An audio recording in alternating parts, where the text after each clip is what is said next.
श्रीमन्नारायण चरणौ शरणं प्रपद्ये श्रीमते नारायणाय नमः। राधे राधे। जय श्री कृष्णा मित्रों, आप सभी लोग कैसे हैं? आशा करती हूँ हमारे लड्डू गोपाल जी की कृपा से आप सभी लोग स्वस्थ होंगे, मस्त होंगे।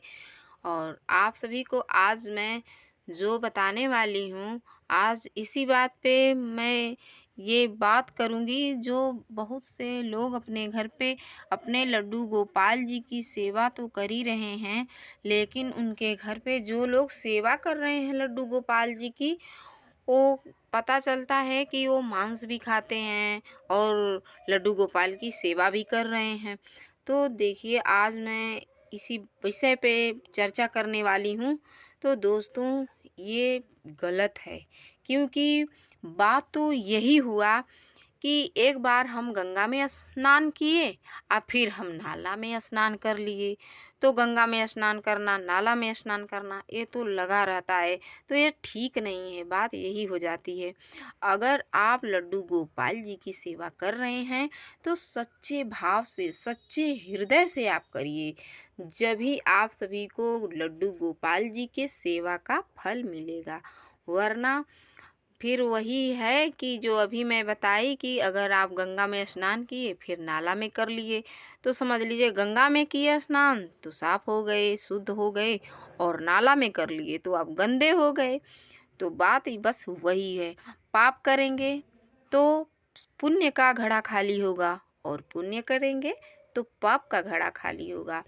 तो यही चाहिए कि बिल्कुल शुद्ध मन से, कहते हैं कि निर्मल जन मन सो मोहि पावा, मोहे कपट छल छिद्र न भावा। ये स्वयं हमारे श्री कृष्ण भगवान, हमारे श्री हरि विष्णु भगवान जी ही बोले हैं अपने श्रीमुख से।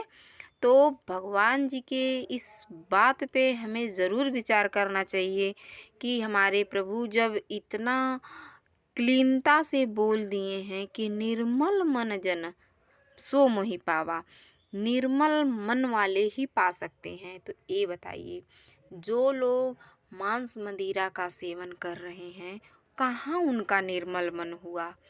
तो इसी से हमें चाहिए कि हम अपने घर पे जो भी बनाएं सात्विक भोजन करें, और हम मांस मदिरा का सेवन बिल्कुल न करें, क्योंकि ये हमारे लड्डू गोपाल जी इससे बहुत कष्ट में रहते हैं। क्योंकि जो उनके भक्त इनकी सेवा भी करते हैं और जब मांस का सेवन कर लेते हैं, तो कम से कम हमारे लड्डू गोपाल जी को तो न आप लोग संशय में डालें कि हमारे गोपाल जी सोचें कि इसको कौन सी गति दें। ये तो फिर सही नहीं है कि कम से कम असमंजस में हमारे श्री कृष्ण भगवान, हमारे परब्रह्म, हमारे नारायण न पड़ें।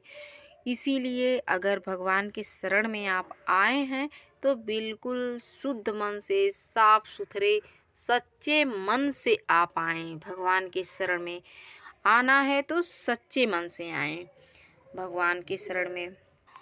और अपने प्रभु के लिए, अपने लड्डू गोपाल जी के लिए जो भी कुछ भोग लगाएं तो उसमें तुलसी पत्र ज़रूर रखें, क्योंकि बिना तुलसी पत्र के हमारे श्री हरि विष्णु भगवान जी भोग स्वीकार नहीं करते। तो ये देखिए, हम अपने श्री हरि जी के लिए क्या बनाई हूँ, कितना सुंदर। क्योंकि कुछ न कुछ अपने लड्डू गोपाल जी के लिए नया नया डिश बनाना चाहिए। हमारे गोपाल जी को भी मन होता है कि आज हम ये खाएं, क्योंकि जो 56 भोग होता है ना, 56 भोग में से हम अगर 56 भोग रोज़ तो बना नहीं सकते, क्योंकि 56 भोग बनाने में ज़्यादा टाइम लगेगा। तो इसलिए हमें यही चाहिए कि हर एक रोज़ अपने लड्डू गोपाल जी को 56 भोग में से एक भोग ज़रूर हम अपने हाथों से बनाएं, क्योंकि हम अपने लिए रोज़ दाल चावल रोटी सब्जी कुछ न कुछ तो हम अपने खाने के लिए बनाते ही हैं।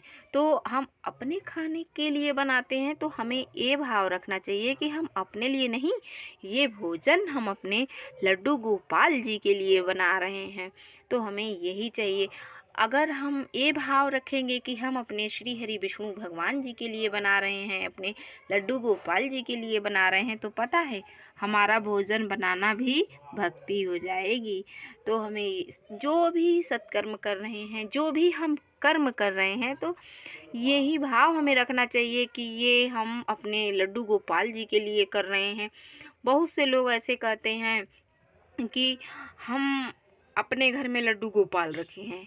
ऐसा नहीं कहना चाहिए। हमारा यहाँ पे क्या है, सब कुछ लड्डू गोपाल जी का है। तो हमें यही भाव रखना चाहिए, हमारे अंदर यही भाव होना चाहिए कि सब कुछ जब हमारे भगवान जी का है तो हम उनके ही घर में हैं। और जो भी हम कर रहे हैं, मान लीजिए हम झाड़ू लगा रहे हैं, तो ये भाव होना चाहिए कि हम भगवान जी के घर में झाड़ू लगा रहे हैं, ये नहीं कि हम अपने घर में। तो हमारा जो भी भाव हो, जो भी समर्पण हो, हमारा भगवान के लिए हो, तो हमारी यही सच्ची भावना और सच्ची भक्ति है। तो दोस्तों, आप सभी लोगों को ये वीडियो कैसी लगी? अगर ये वीडियो आप सभी लोगों को अच्छी लगी हो तो लाइक सब्सक्राइब करना ना भूलें। कमेंट में लिखकर ज़रूर बताएं कि ये वीडियो आप सभी लोगों को कैसी लगी। राधे